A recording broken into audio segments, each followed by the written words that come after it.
Molly, I feel like you and I can sympathize in that we are, people with really common names, which is why I invited the wrong Molly R initially to this Rat Tech recording. Apologies.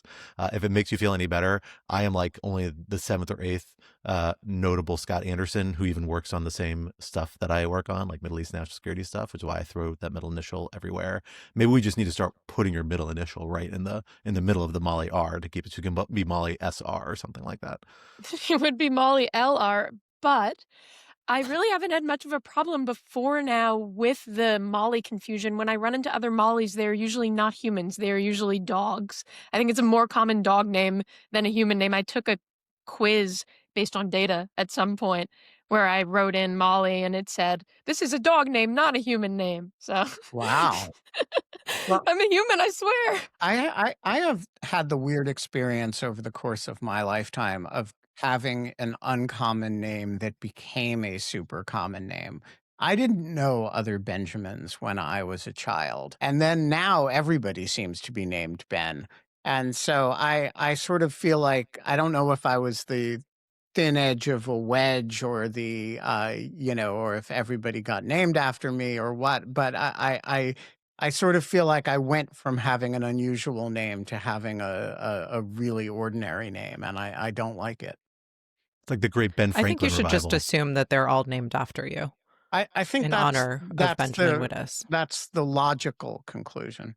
I've never met a dog named Benjamin. I think I'd like to, but I don't like dog names that are people named. Of course, wait a minute. There's a famous movie of a golden retriever named Benji. But his name wasn't Benjamin, I don't think. I don't think he was just referring to him by the short form. But the thing is, to bind my experience to Molly's, when people wanted to make fun of me as a kid, they would always call me Benji because Benji is a dog. So it's similar. It's very similar in that regard to Molly's experience. Well, the best dog names that are human names are the ones that you can't shorten to anything that's plausibly a dog name. Like there's a dog in my neighborhood named Clark. That just seems I like that. Totally Exactly. human. You can't make that doggy. I always appreciate it when I see it, but I'm very uncomfortable screaming human names the way I scream at my dog to be like, hey, Florence, stop eating your own shit. Something like that would be a little bit much.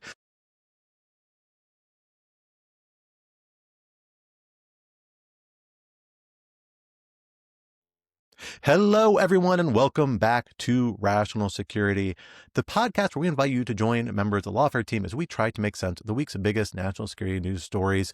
It is a new year. We are back from the holidays, and the national security news did not wait for us. It has been a crazy couple of weeks, to say the very least, with one particular development happening at the very end of the holiday weekend popping up of particular note. That is, of course, the U.S. decision to intervene in Venezuela to capture Venezuelan dictator Nicolás Maduro, bring him to the United States for prosecution, and assert control over Venezuela, at least to some degree, although we're waiting to see exactly what that looks like from the Trump administration. As we have done before with some of these big developments when they happen in the national security space, we're going to commit this whole episode to the Venezuela intervention and where it likely may lead. And I'm thrilled to be joined by three of my Lawfare colleagues to talk it over with us. First, the man who needs no introduction, but I will do it anyway. We are joined by Lawfare editor-in-chief and co-host emeritus Benjamin Wittes. Ben, thank you for coming back on the podcast. Cheers. Happy to do it. Thrilled to have you as always, especially for these deep dive episodes, which I think you and I are the two people who have been on every one so far. So we can keep that trend going alive as long as we can. Although hopefully we don't have too many opportunities. Although this one, I got to say, I did not see this one coming. Me neither, but now I'm fully expecting a Greenland cast by the end of the year. So just wait for it. No part of me woke up Saturday saying, think we're invading Venezuela today, but just temporarily. That's how I wake up every Saturday, but it's usually like in a cold sweat. but then one day, turns out I was right. Who knew? Joining us as well is Lawfare's executive editor, Natalie Orpett, back on the podcast. Natalie, thank you for joining us. Thank you for having me. And thrilled to be joining for her third, fourth, fifth appearance, now becoming a straight-up regular, is the other Molly R, if you will, Molly Roberts, Lawfare senior editor. Molly, thank you for coming back on the podcast. Thrilled to have you here as well. Thank you. It's third, I think, but we can pretend. As Nietzsche, your presence. As Nietzsche wrote about Molly Roberts, she is human, all too human. Not even a trace of canine. I will cite that next time I run into the problem. There we go. There we go. Well, let us get to our topics. We are going to tackle 3 different aspects of the Venezuela intervention and its aftermath today. Topic 1, a hop, skip, and a jump across the Rubicon. This past weekend, President Trump took the step he had been threatening for months. He deployed special operations personnel to capture Venezuelan dictator Nicolás Maduro and bring him to the United States for criminal prosecution, removing him from power. The targeted operation was only hours long and resulted in no American fatalities, though more than 70 people, possibly much more, in Venezuela were reportedly killed. The Trump administration has described this as a law enforcement operation and indicated it is not at war with Venezuela. But is that the case? What was this exactly, and where did Trump get the authority to do it? Topic 2, a truly extraordinary rendition. By Monday, Maduro and his wife, who was captured alongside him, were in New York being arraigned on an array of drug and weapons-related conspiracy charges in federal court. But prosecuting a head of state, albeit one not recognized by the United States, presents certain unique challenges. How should we expect the criminal case to proceed? And topic 3, running in place. President Trump has asserted that he and his advisors are now going to, quote-unquote, run Venezuela. But he's left Maduro's deputy, Delcy Rodriguez, in place in lieu of the opposition movement that the United States and many other countries have long recognized as Venezuela's legitimate government. Trump and his advisors seem intent on dictating terms to Venezuela using the quote-unquote leverage provided to them by the ongoing quarantine of Venezuela's oil, as well as potentially the threat of additional military action. But can this light touch strategy actually succeed, and what issues does it raise? So our first topic is something extraordinary. As you alluded, Ben, this military operation that took place this past weekend is something I did not think was going to happen. I think I said this on this podcast. Although I will say the way it happened is the way I thought it would happen, more or less, if the Trump administration was going to do it. But I didn't say that in advance. So I have no credibility making that assertion now after the fact. That shouldn't stop you, Scott.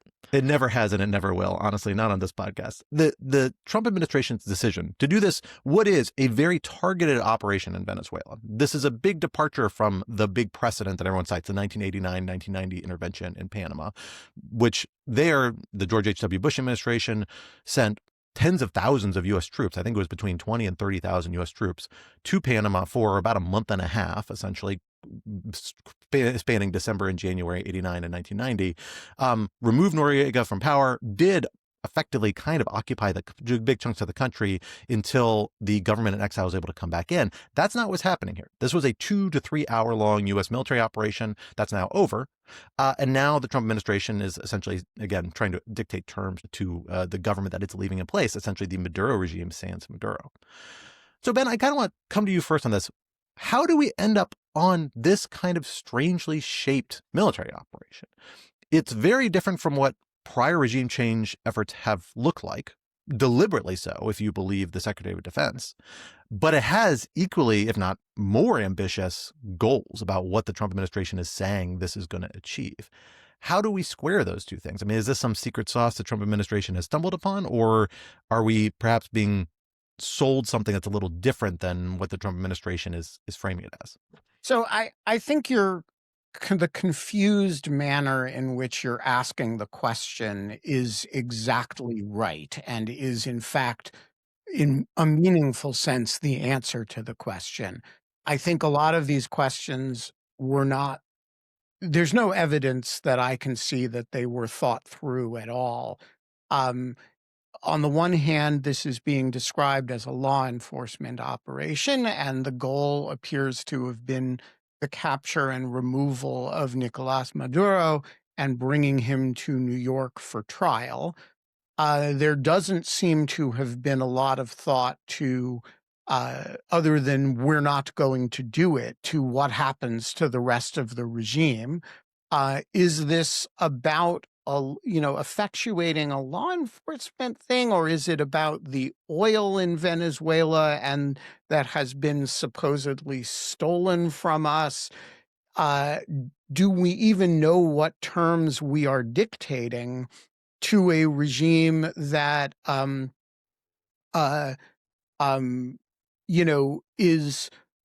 does continue to exist? And then what do we make of the fact that there was an election in which we recognized the win of the other side, that's Juan Guaido, and then We recognized his government during the first Trump administration. And then there was a subsequent election in which the incumbent administration clearly lost. And Trump has said that he is not recognizing the government of the woman who was disallowed to run but won the Nobel Peace Prize in his stead, and whose handpicked deputy, in fact, did win that election. And so, I think the first thing to say is that none of this makes a lot of sense. And I don't, that's not necessarily the worst vice in the world. The Iraq invasion made a lot of sense. And the coherence of the theory of it didn't make it work well. And so I'm not sure that if I understood what they were doing, I'm not sure the fact that it was logically a little bit incoherent might not bother me that much. I don't understand what the strategy is. I don't understand, other than having Maduro in New York and thereby obtaining leverage. And what exactly that leverage means, I also don't understand. There's no more leverage over the regime today than there was over the regime when Maduro was there. We still have a whole lot of ships that are there that are capable of doing a lot of violence. We have a whole lot of economic sanctions and a blockade. We had that before. What exactly is, other than the demonstration project that we can go in and kill a bunch of people and yank the head of state out? What is the leverage that we have today that we didn't have a week ago? I'm not sure I understand the answer to that question. And so I guess what I would say is I am old enough to have been an adult at the time of the Panama invasion, which I thought was a dreadful idea at the time. It worked out really well for a lot of different actors, including people in Panama. And so I am always open to the possibility that the foolhardy, stupid things you stumble into, and by the way, that one was probably less foolhardy and stupid than I understood at the time, but sometimes they do work out well. And so I'm certainly open to the possibility that this could open good things for the people of Venezuela. It is not obvious to me what the mechanism of that is. And I do suspect that if that happens, it won't be because of any planning, or it'll just be because sometimes you wreck bad things and the things that rise up to replace them are better than them. So I think the short answer to your question, Scott, is I don't know. Well, so, we got an interesting report in the days after this operation, which kind of laid out the process and impetus, at least according to the New York Times, which I think broke the story, if I recall correctly, that led to this decision to ultimately undergo this operation, which the Defense Department is preparing for as a contingency for a long time. But at some point 2 weeks ago or so, supposedly, the Trump administration had made several offers to Maduro to essentially go into what the article described as a gilded exile into Turkey, where he would be allowed to retire and take all his wealth with him and lead a nice life, but would have to leave power. He declined to do so, made a bunch of public appearances kind of dancing in the streets of Caracas in a way that the Trump administration viewed as kind of rubbing their nose in his resistance of their demands and threats of military force, and that ultimately is what drove them to take this step. Natalie, what do you make of that? If we take that to be true, although if you don't believe it, that's totally reasonable. How do we make sense of that decision-making process? Does that tell us something about why they shaped this operation the way they did and where it might lead, what they're trying to get out of it? I think I wonder whether this is a reflection of a phenomenon we've seen in a lot of the administration's decision-making, which is that there are a variety of actors within the administration that have different interests and are pushing for things that happen to, at some point, coalesce around an action that everyone agrees with, but for totally different reasons. So in this case, it seems clear that along the lines of the story that you're talking about, there are actors within the administration that have been interested in deposing Maduro for a variety of reasons, perhaps most notably for oil interests, but perhaps also in some cases for concerns about, as you've written, Scott, general sort of great power competition, sphere of influence purposes, allegedly, as the administration is saying, because of drug trafficking, perhaps for immigration purposes to try to create some stability. Maybe there's a voice for each of those equities.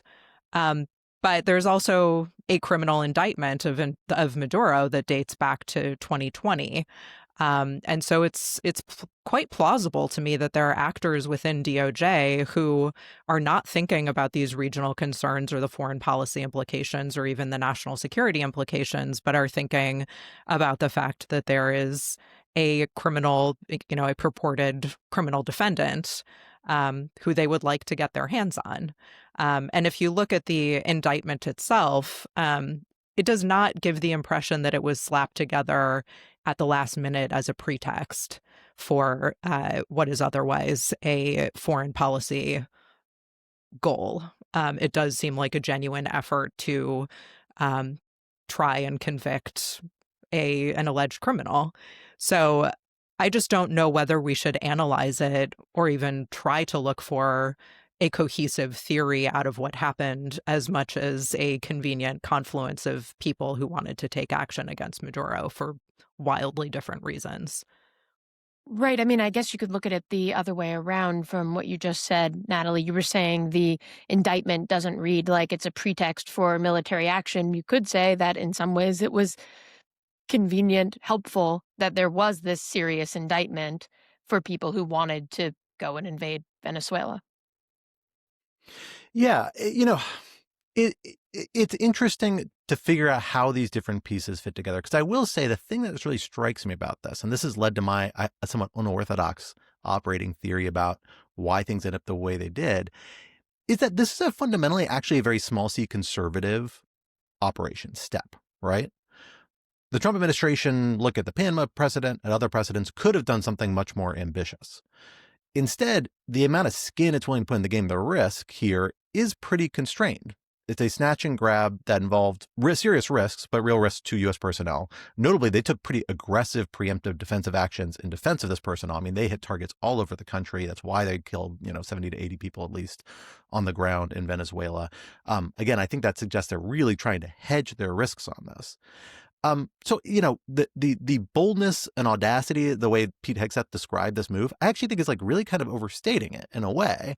This seemed like the minimal thing the Trump administration could do while still accomplishing what had become its publicly stated goal of removing Maduro from power. So I don't know where that leads us exactly, because if they're not willing to really commit more at the front end of resolving this problem, and the only thing this really guarantees them is that, symbolic victory, we don't know. And frankly, there's good reasons to doubt that just, leaving Maduro regime in sans Maduro is going to solve a lot of the problems the Maduro regime caused. Most of the problems were not the result of Nicolás Maduro, the charismatic leader. It's because he was the kind of bureaucratic official at the top of a broader enterprise, right? Most of which is still in place. I'm not sure it. And it all now succeeds on this contingent of this threat saying, we are going to go ahead and do more of this potentially if you don't cooperate with us. I'm not sure how credible that threat should be taken. Or are these threats against Greenland, Colombia, all these other places the Trump administration is putting forward on the basis of this? Because this really isn't the sort of major military action the Trump administration could have undertaken and would have undertaken if it had more ambitious goals, I don't think. Although maybe I'm wrong. Maybe I'm being too pessimistic about that. Do any of you have views on that? I think the question boils down to whether one sees it in a taco framework. That is, if it's really important, Trump will back down. He's actually not going to blow up the European relationship on purpose, though he could do it by accident. Or whether you see it more through the lens of the national security strategy, that he is a person who wants regional hegemony, doesn't care at all about our overseas relationships, and actually takes seriously when he says, means it when he says things like we need to take the oil, or we need Greenland for our national security, whatever that means, or or looks at the continental United States and sees this big thing on top of it called Canada that should be part of it, in his view, right? And I go back and forth, which I think there's a part of him that really does mean that stuff. He doesn't he doesn't forget about it. The Greenland thing was started as a kind of a joke 7 or 8 years ago and has become very much not a joke at this point. He's really been willing to blow up U.S.-Canadian relations in ways that would have been hard to think were possible a year ago. So I don't think I don't think we are about to invade Greenland, and I do think if the threat of that were as uh, uh, pointed as one can kind of make it sound now, you would have seen something more dramatic in Venezuela than what we saw, which I take to be your point. But I gotta say, if I were in Copenhagen, I would be very alarmed at this point, and I don't think there's a good argument on the, oh, take it easy, this was just a pinprick, not a, like that would not reassure me. Yeah, fair enough. I think that the other thing just worth saying here is this is also not happening in a vacuum, right? So regardless of whether you portray this action as a low-risk alternative to what could have been a much broader military operation, which I'm not sure I agree with, but that's sort of a tangent, what I want to say. The fact that it happened is instructive to states like Russia and China. And so if either of those states, for example, choose to take similar action on a theory of you did it first, sidebar, that's not really true, but, you just did this too, we're going to have a show of force in our own sphere of influence theory of where we want to assert ourselves and conduct some sort of action, scale and degree of operation TBD, depending on what signal they're trying to send. But you can see a world in which it starts just ratcheting up as a matter of broader foreign policy. And I think that's worth some pause and concern about. Yeah, I'll say there is one thing that's happening actually more or less as we're recording right now. We're seeing media reports that U.S. military forces have stopped and boarded a Russian-flagged vessel believed to be smuggling or alleged to be engaged in some sort of sanction-busting smuggling of Venezuelan oil, running the quarantine that the Trump administration has imposed. That's a pretty notable step because, of course, boarding another flag vessel, international waters, is something that's really not supposed to happen under the international legal regime that most states operate under. And those maritime rules are things that lots of states value, actually including China and Russia to some extent, although they have proven willing to violate them in lots of other contexts. So it's really intriguing on that front. Now, look, this was a vessel that was reflagged late in the game. Russia's kind of been asserting authority over it. They supposedly are deploying their own naval assets to own guard it. That, to me, is a sign, a real direction where you could see this thing escalate in a weird way, and that could have real repercussions in other corners of the world because you are violating this norm that has such a broad application in lots of other contexts.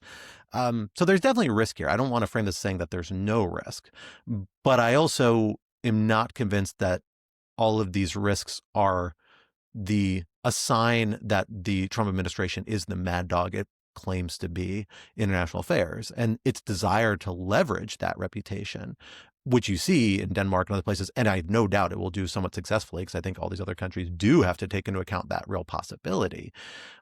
But I'm just not I'm not convinced that the evidence is there that they have the risk tolerance to do this at a larger scale in a lot of other contexts, or frankly, that the institutional opportunities will be there to the same degree down the road in a situation where even Republicans in Congress are raising objections to this and concerns. But we'll have to wait and see on that. Well, let us now shift the conversation to the second aspect of recent developments we need to dig into. That's the question of the prosecution of Nicolás Maduro. So the supposed impetus, the motivation, the underlying potentially claim of legal authority underlying this action that the Trump administration has undertaken. Molly, I want to come to you on this, as you and a bunch of our other colleagues have been in a big effort to dig into this prosecution in a piece that will probably go up on Lawfare by the time people are listening to this. I should have noted the other one. I have a piece on use of force legal questions regarding the operation that is up on Lawfare now. So folks should check that out as well in relation to our prior segment. But Molly, talk to us about what we know. What are the charges against Maduro? How does it seem set to proceed? And what precedents do we have for this pretty extraordinary situation where you have someone who is a head of state by some measures, although not in the eyes of the United States, at least not since 2019, on trial for criminal charges in a U.S. federal court? Yeah, so start with the charges, which is probably the most straightforward part. There are 4 counts. They are narco-terrorism conspiracy to import cocaine, and weapons possession. 2 of the counts are related to weapons possession. One is a conspiracy count, one isn't. And as Natalie said, it actually looks like a pretty normal, serious indictment. This is in the Southern District of New York. And in fact, it supersedes an indictment from 2020 that was fairly similar. So it goes through a whole litany of overt acts that were allegedly in furtherance of these various conspiracies. It's not only Maduro who's named, of course, he has to have co-conspirators, so those are his wife, 2 high-ranking Venezuelan officials, and 1 alleged leader of the Tren de Aragua gang. So essentially, you read through these acts, and some of them are about Maduro in particular. Glaringly, the indictment claims that he arranged for diplomatic passports for drug traffickers. He helped them repatriate drug proceeds using diplomatic cover by allowing them to use certain plane routes. There's one vignette that's pretty striking in which, again, allegedly, after authorities in Paris seized cocaine that was dispatched by Venezuelan officials on a commercial flight to the Charles de Gaulle airport, Maduro told some high-ranking officials, that was dumb. You should use other, better routes and locations to do this drug trafficking. And then he orchestrated a cover-up. And then there are a bunch more overt acts that his co-conspirators are accused of being involved in. Those are accepting bribes to broker meetings with these cartels, many of which are designated foreign terrorist organizations, which is crucial to the narco-terrorism count in the prosecution. They're arranging for the protection of drugs in transit by armed gangs carrying automatic machine guns. That goes to the weapons count, and so on and so on. And the idea is that these drugs eventually made it to the United States, including via Miami and New York, and that's why this is a case for the United States. So that's the basics of the indictment. But as you mentioned, there are a whole host of legal challenges that Maduro could raise. One of them, you noted, is head of state immunity, and we can talk about that more. Another one is official acts immunity. So even if he doesn't get head of state immunity, are the particular acts that he did, is he immune from liability for them because he did them in his capacity, his political capacity, his official capacity. And then there are also the questions of the illegality of his arrest and transfer, although there's a lot of precedent there that suggests that it doesn't really matter how you came to court. Once you're in court, they can try you. So that's sort of the short version. We could dive into any of those, but I should probably stop rambling for now. Yeah, let's talk about some of these legal challenges and barriers. And before we get to the immunity stuff, let's talk a little about the nature of this transfer, which is kind of interesting. This is a practice the United States has engaged in a number of times over the last few decades, sometimes called irregular rendition, where you see U.S. agents, whether law enforcement agents, in this case military, so it's been both in the past, forcibly abduct someone from overseas, bring them to the United States, and then subject them to criminal trial here. So there is like legal rules around this that permit this to happen. And I'm kind of curious where we think this might fit into Maduro's trial, whether this is a, just a settled rule, or whether there might be some angle of this that might cause some legal problems. And Natalie, do you have thoughts on this? I know you've been looking into this a little bit with some of our colleagues. Yeah, I mean, there are a lot of questions here. There have been instances, as you note, where similar looking things have happened. But this is not a settled area of law, except to OLC, which believes that the president has the authority to do anything, including use the military to effectuate arrests for criminal law enforcement purposes overseas. But that's not really established in the case law in a decisive way. And many of the examples of where this has happened in the past, I think Maduro will argue, are distinguishable on the grounds that there was not an existing military operation. There was not an existing military presence or armed conflict underway that would have the presence of the military there in a different context. And many of these cases where someone has been captured by the military and eventually brought to the United States for criminal trial have first involved the military or IC interrogating those people for intelligence purposes under a sort of law of war framework before then transferring them for criminal trial. And that doesn't seem to be what happened here. We don't have there's no reporting that I've seen that suggests that Maduro was interrogated or sort of kept for military purposes for any length of time before he was transferred to the United States. And they got him there very quickly, as we know. But in this case, the rationale that the government seems to be offering is that the use of the military in the extraction of Maduro was as a matter of the protective power, which is a legal theory by which the president can use the military to support law enforcement operations. And somewhat ironically, this is the theory under which the president is deploying military to, for example, support ICE operations in immigration enforcement in various American cities. So there is case law. I will confess that over the past 2 days, we have not read each and every case that has raised this issue. But that's in part because they're very complicated and they have long procedural routes. But it does seem like there are grounds for distinguishing the extraction and transfer of Maduro, and that his prosecution may be more at risk because of that treatment.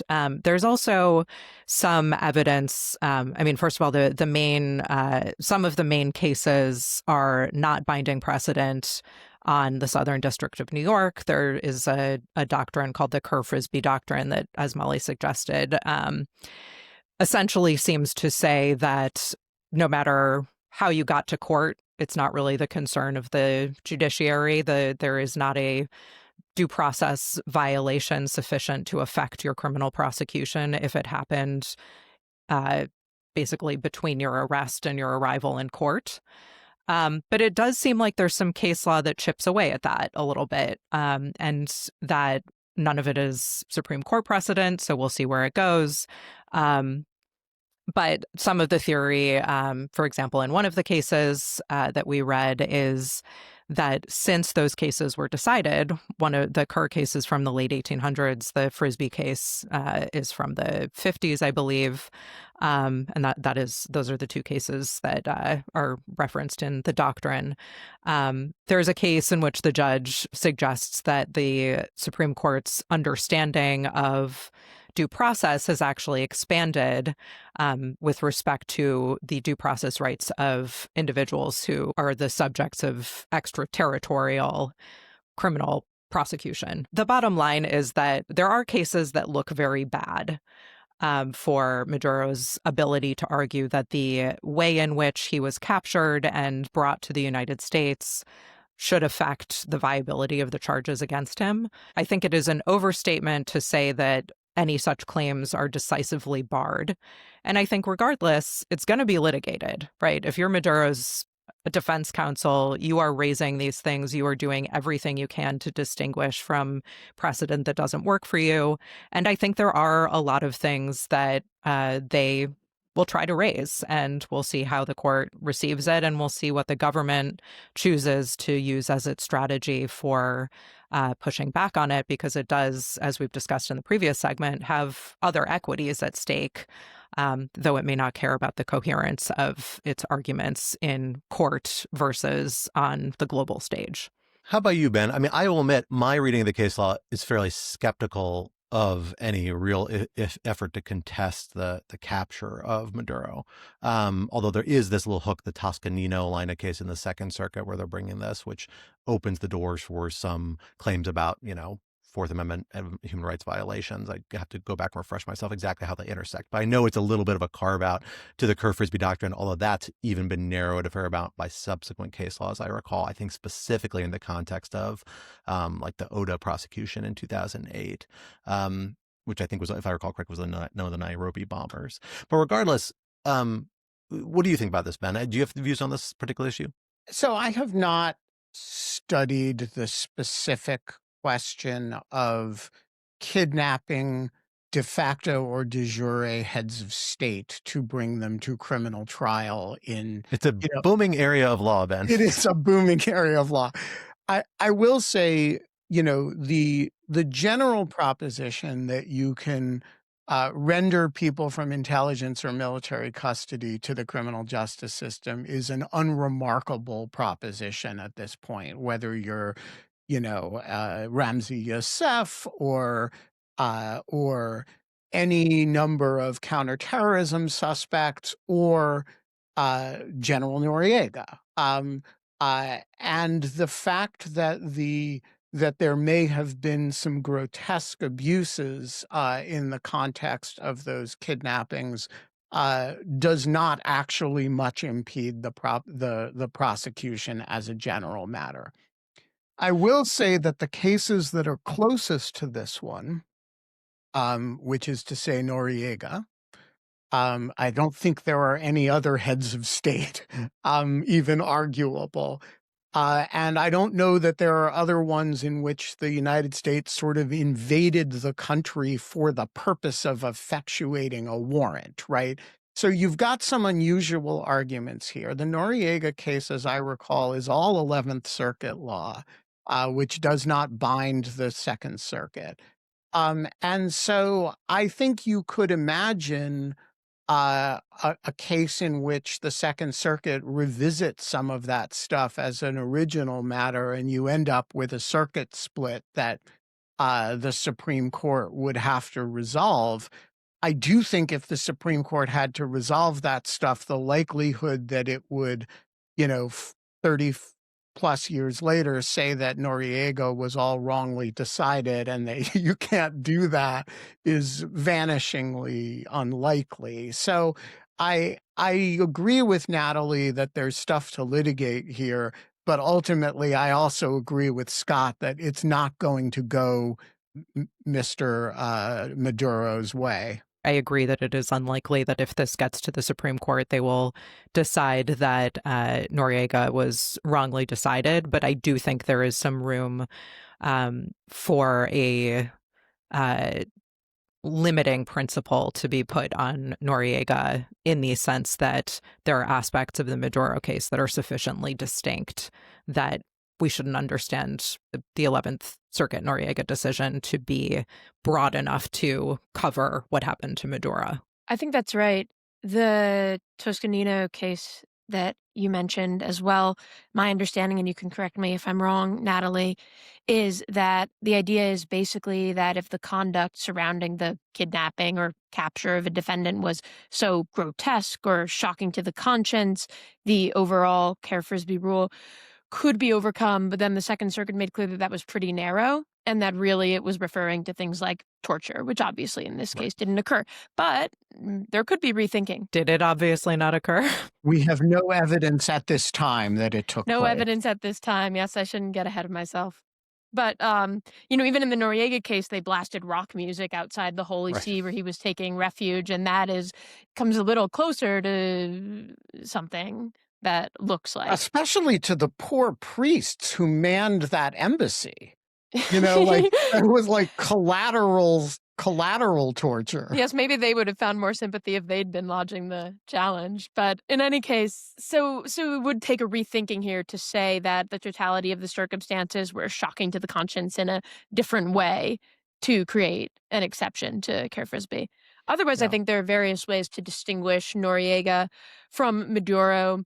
One of them being when we're talking about head of state, it was very clear that Noriega, the United States could say he was never plausibly the head of state. He was a military dictator who conducted a coup, whereas at least Maduro did win this one election. And, Trump did tweet after the operation calling him President Maduro, which I think was a bit of an error on his part. I don't imagine it would make a huge difference, but I can see them arguing that Maduro was more plausibly a head of state. And then for the official acts immunity, the court in Noriega said drug trafficking, there's no way that that's an official act. Fair enough. In the Noriega case, if we're talking about specific charges, acts, counts, if you look at the diplomatic passports, for instance, I guess you could say that that was an official act. It certainly his official function by which he's able to issue those diplomatic passports. I think he wasn't president at the time. I think that was in his previous role. But in any case, I think there are various kind of narrow ways in which distinctions can be made. Yeah, and this all leads me to actually a kind of fundamental strategy question, which is why did they bring these charges in the Southern District of New York? Because if you know you're going to need the Kerr-Frisbee doctrine, like all these irregular rendition cases rely on this, the Second Circuit's the only case that has this Toscanino carve-out, which I think is very narrow. Maybe they're just not that worried about it. But it's kind of like a risk you don't have to take because you could have brought these charges a lot of other places, including, I'm quite confident, the Southern District of Florida, which is where you have all the Noriega precedent. And where, by the way, you have very cooperative U.S. attorneys, right? So actually, I don't know about Southern District of Florida generally, but Florida generally, they have a good U.S. attorney crew there that's very friendly to the administration. So I'm a little curious as to why that is. It might just be an artifact of the fact that the original indictment was brought there in 2020 and they just weren't thinking of this stuff through then. That probably is it, I'm guessing. But I don't really know. One possibility that occurred to me as a complete recognition nerd, but I'll throw it out there, is that there is a question here about, particularly if you are getting to immunity questions, although notably I'd say these immunity questions don't hinge as much on the Foreign Sovereign Immunities Act as much as kind of common law principles, and so there's a little less in play. In the FSIA context, though, there is a question as to whether U.S. recognition policy dictates who is a government or a state for purposes of FSIA, or whether courts do a de novo analysis of the intended statutory standards or mostly the international law standards kind of imported to the statute. This has been something that's happened in a number of different courts because the FSIA is perceived as being intended to take the determination of immunity away from the executive branch. So some courts at least have said, well, we should probably do our own de novo analysis and we shouldn't just defer to the executive branch on this like we normally do with recognition. But notably, the Second Circuit actually kind of bucking some prior precedent they had just earlier this year in a case arising out of the handling of assets, Afghan assets, said we actually do defer exclusively to the president's opinion on recognition policy. It was a 2-1 decision, as I recall. It's just a panel opinion. I believe it's still being evaluated for going up en banc. I have to check out whether that's happened or not yet, or been decided on or not yet. So I'm not convinced that's a possibility, but that was the only other legal angle I could think why they would do this. I'm guessing probably the historical momentum point of this hanging over from 2020 probably is the right one. But it's a good question, and they may yet regret it if Toscanino resurrects itself and comes back in force, although I find that a little unlikely in this case. Well, while the criminal proceedings go forward in the Southern District of New York, of course, a whole array of other developments are going to be taking place on the ground in Venezuela. And we don't know exactly what that's going to look like. The status quo as it stands, and as we're being told by the Trump administration, is that Delcy Rodriguez, who was Maduro's deputy and is now the interim president, now that he has been removed and is unavailable to fill the role and has been sworn into that capacity, is remaining in place. But the Trump administration is not recognizing that regime as the de jure or legitimate government of Venezuela. It's still simply dealing with it as some sort of de facto authority, which has been the status quo since 2019 when the United States and many other countries shifted recognition from Maduro to initially the Juan Guaido interim presidency, and then eventually, after Guaido was removed from that role, to the 2015 National Assembly, which has been treated as the quote-unquote, paraphrasing, last legitimate branch of the Venezuelan government.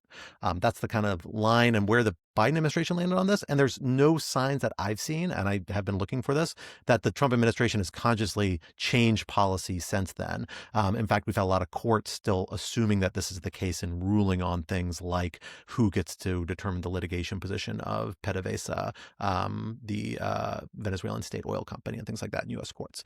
So that appears to be the status quo from the recognition perspective now. So there's a clear tension here, as Ben's flagged earlier, right? And then you have this control mechanism you have, where I think a lot of people thought when President Trump announced Saturday morning we were going to run Venezuela, that there was an occupation coming, that U.S. forces were going to deploy on the ground. But they're pretty clearly said that's not our intention. They said a second wave could happen and more military action could happen, but our immediate intent is to impose conditions on Venezuela, use specifically Secretary Rubio noted the oil quarantine as leverage over them. Maybe that's an effort to correct for the emphasis on the use of force the president put, which would be in violation of international law. Even threatening it's a violation of international law, for the record. I don't know exactly, but the whole idea is that we're basically going to be able to exercise so much leverage to control this Delcy Rodriguez regime to get what we want out of them. And that if that doesn't work, then we'll come in with maybe a second wave of military forces. Although, again, only President Trump has really talked about that at length. Everybody else has tried to play down that possibility. What we want is not really articulated. Correct. We know.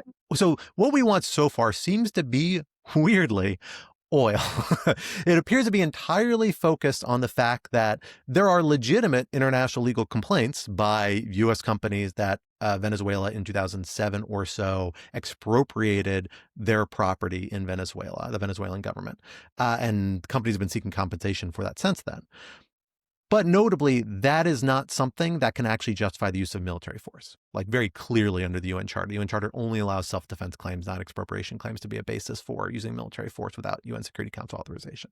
So I think they must be making a self-defense argument. And the only thing clearly there is the same narcotics-based argument we see in the context of the maritime strikes, which makes sense to bring over because Maduro was always, the Tren de Aragua was always said to be an agent of Maduro. But if that's the case, it's weird that they're not talking about narcotics as any of these conditions, right? They don't seem to be drawing a line saying, hey, you need to stop whatever cooperation with doing with Tren de Aragua. So I'd like to come to you first on this, Natalie. Like, what do you make of this? How likely is it to succeed? And can we gather something about what the end state the Trump administration wants? If its strategy succeeds, what do they want to get out of this? And how does that align with the policy complaints they've been making about Maduro and Venezuela for the past year? I think I go back to what I was saying earlier, which is that I don't know that it's worth trying to dissect and find a cohesive policy goal that is happening here as much as it is a convenient confluence of threads that happen to coexist in the person of Nicolás Maduro. I think that the oil interests seem to be very top of mind, at least for some actors, and clearly, as you note, in the mind of Trump, if you're to take stock of what he's been focusing on in public comments of late. The whole rhetoric around the problem with the rhetoric around narcotics and the operations that have been happening in the Caribbean and the Pacific is that has been based. They have sort of, although inconsistently, put forth a legal theory that this is an act of self-defense, as you note, and that the United States is engaged in a non-international armed conflict with drug cartels, of which Tren de Aragua is one. They have, in other contexts entirely, namely the Alien Enemies Act litigation, that pointed to Nicaragua as an invading force that justified the rapid and lacking due process deportation of Venezuelans, said that Maduro is Nicaragua. But the operation in Venezuela, and particularly the discussion of the United States, quote unquote, running Venezuela now that Maduro is not there anymore, really has nothing to do with the rationale for the boat strikes, the rationale for how narcotics has entered into other legal contexts or other legal arguments in different contexts. So I don't know the extent to which the plan for post-Maduro Venezuela is even meant to be reflective of the theory for engaging in any of these other operations. If you're being charitable, you could say, well, it doesn't really matter if there were legitimate legal rationales for engaging in these actions and operations as a military matter or as a law of war matter. Then the question of what happens to Venezuela now that there is a potential power vacuum when the head of the state has departed under forcible conditions, that the question of what happens next is really just a political matter. It's really just a matter of foreign policy and strategy. And whether that is a reasonable way of thinking about this question, I will leave to others to interpret. As far as what they want specifically, the reporting I read in Politico, I believe, is that U.S. officials have told Rodriguez they want her to crack down on drug flows, kick out Iranian, Cuban, and operatives of other hostile countries or networks, and stop the sale of oil to adversaries. So those are the three big things. Oh, and eventually facilitate free and fair elections and step aside, but flexible timeline for that. No imminent elections. So that seems like concretely what they've at least said they're asking for. Trump specifically has been talking a lot about the oil. The oil seems to be the big thing for him. And, even in the initial press conference address he gave, he was saying basically in a very Trumpian fashion that they're doing the oil business all wrong and we're going to fix the oil business. So that really seemed to me to be what was at the heart of it for him. But of course, as you mentioned earlier, Natalie, there are so many other actors in the administration who have other interests. Yeah, I think there's one important point here is how different this is from what we would think of as kind of neocon regime change, right? So if you imagine this being done by some hybrid of Paul Wolfowitz, uh, you know, Dick Cheney figure, the there would be a kind of a front loading of this is an illegitimate regime that we want to have elections. Right? They would sound a lot like liberal internationalists. And with a comfort level with the use of military force for the accomplishment of things. And they would be embarrassed by talking about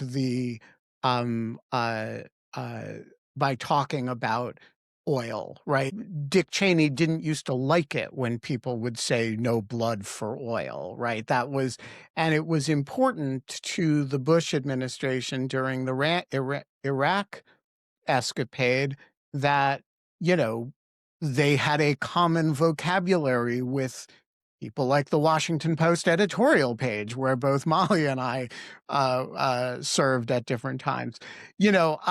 This is a very different vocabulary, right? And so, there's no the oh, by the way, free and fair elections is last on the list as almost an afterthought with a flexible timeline. It's clearly the thing they're willing to have fall off the list. the demand is effectively, we want our competition out of there, and we want our hardest of hard power interests accommodated absolutely.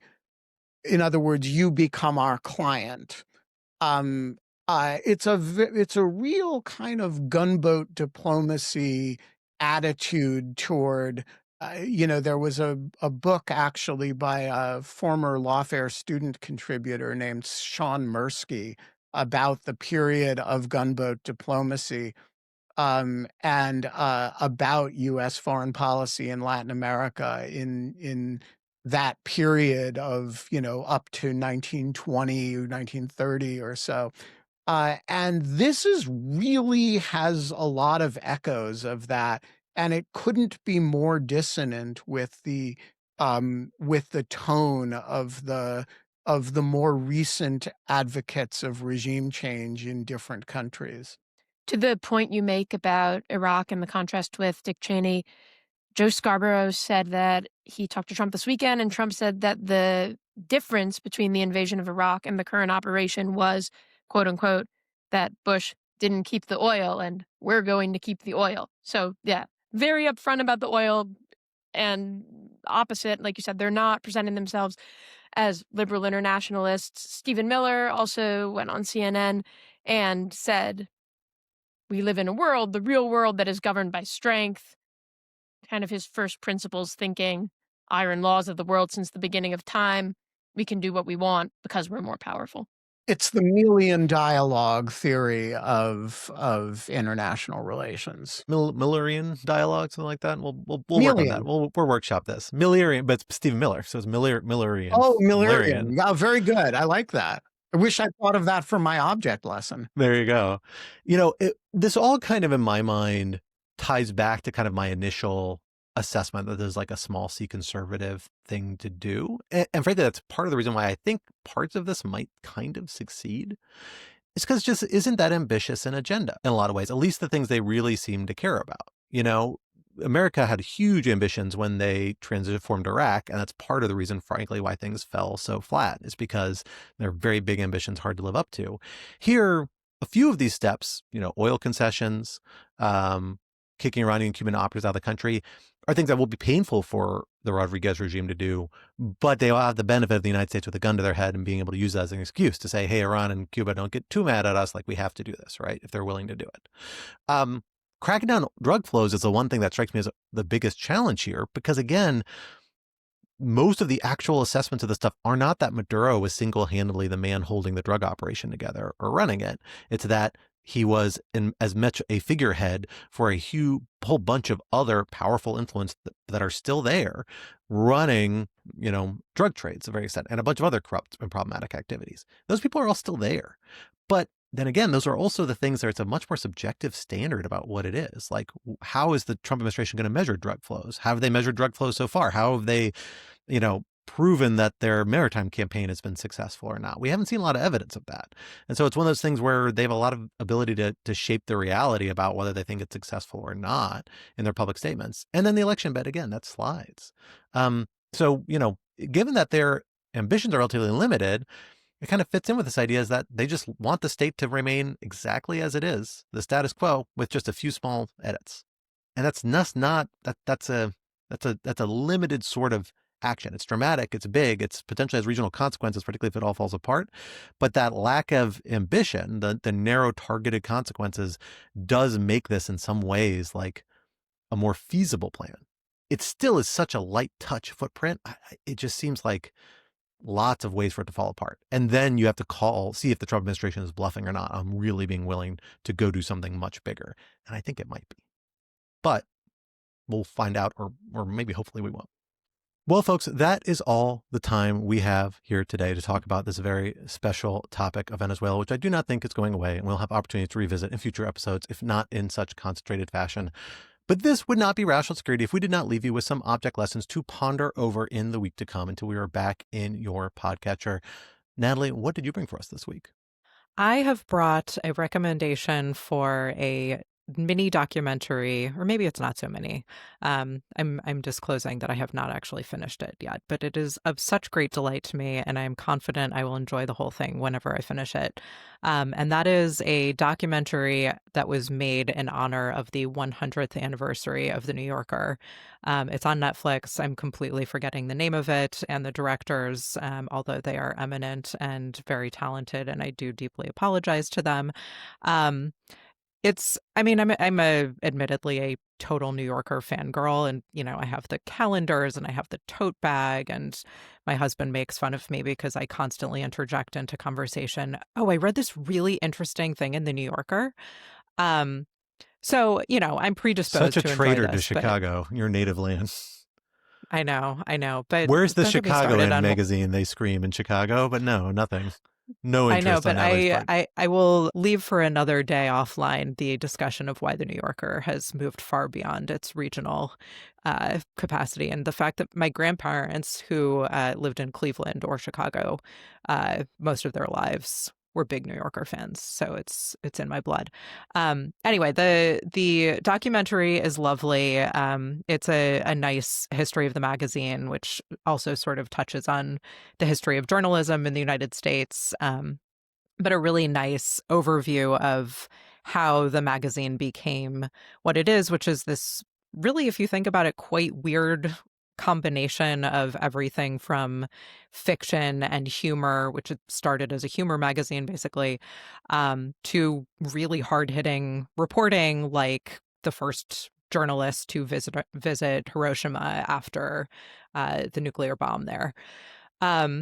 And the one thing I found, one little tidbit for this crew that I found delightful, is that in one shot, David Remnick, who is the editor-in-chief of The New Yorker, is working on an article. And I saw that he was working on it in Google Docs with an editor working over his shoulder, which is how Lawfare works on articles as well. So I found that quite delightful. Wonderful. Well, we'll have to check that out. Molly, what did you bring for us for your object lesson this week? Yeah, so speaking of first principles thinking, if you're more powerful, you can do it.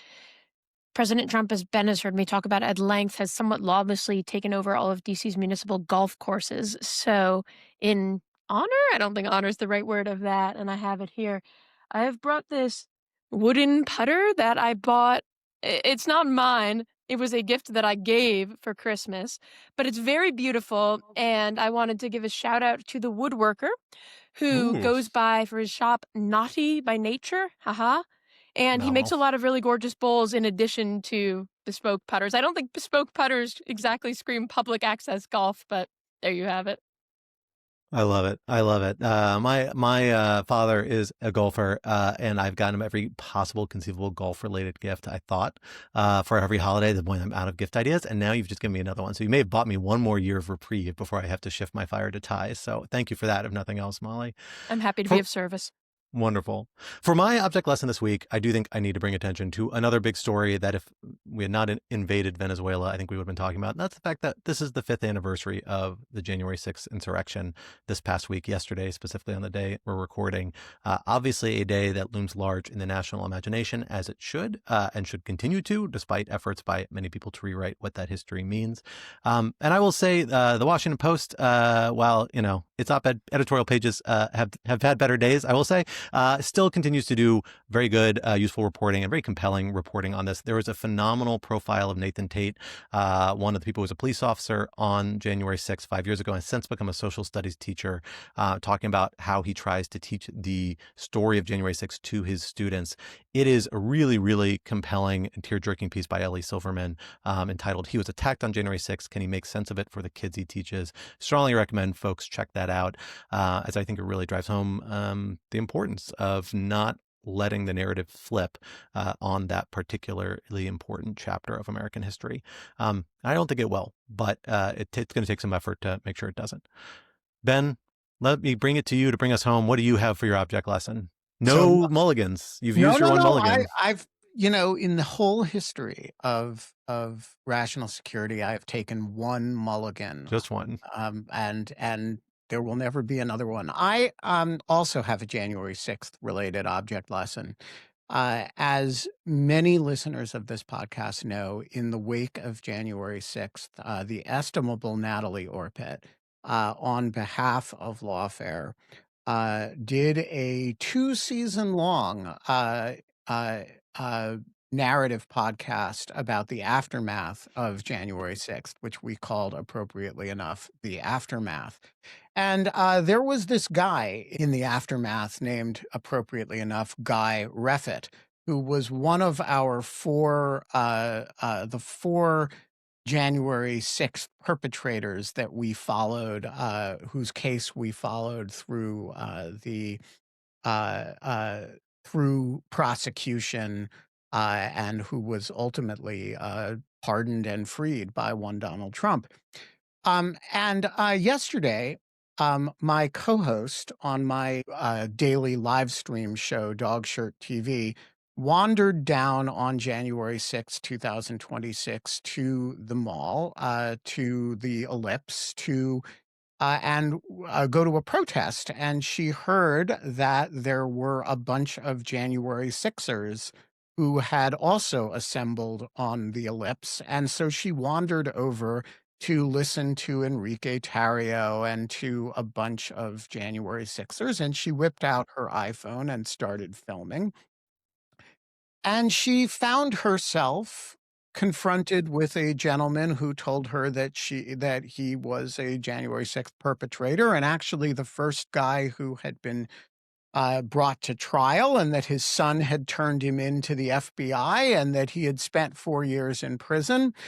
And this, of course, turned out to be none other than Guy Reffitt, the subject of a lengthy piece on Lawfare by Amazing. Roger Parloff, one of the figures whose case we tracked in the aftermath. And you can see his conversation with a sometime Lawfare contributor and former CIA Africa specialist Holly Berkeley Fletcher on today's Dog Shirt TV. It is one of the weirder conversations. Holly wanders down to the Ellipse on the 5-year anniversary of January 6th and finds a quite violent perpetrator who is very happy to have been freed by Donald Trump. I don't know what the moral of that story is, but it seemed to me worthy of an object lesson. Absolutely. I am going to check that out possibly as soon as we get off this recording. But for now, that brings us to the end of this week's episode. A quick administrative note for regular listeners. This episode, as you may notice, probably have noticed, is coming out on a Thursday. And we are probably shifting release for this show to Thursdays. Something we actually meant to do a couple weeks ago, but schedules did not align. But that is just due to some changes in mine and other participants' schedules. So keep an eye out for this coming out around middays on Thursdays moving forward. Rational Security is, of course, a production of Lawfare. So be sure to visit lawfaremedia.org for our show page, for links to past episodes, for our written work and the written work of other Lawfare contributors, and for information on Lawfare's other phenomenal podcast series. While you're at it, be sure to follow Lawfare on social media, wherever you socialize your media. Be sure to leave a rating or review wherever you might be listening, and sign up to become a material supporter of Lawfare on Patreon for an ad-free version of this podcast, among other special benefits. For more information, visit lawfaremedia.org/support. Our audio engineer and producer this week was Noam Osband of Goat Rodeo, and our music, as always, was performed by Sophia Yan, and we were once again edited by the wonderful Jen Patja. On behalf of my guests, Natalie, Molly, and Ben, I am Scott R. Anderson, and we will talk to you next week. Goodbye.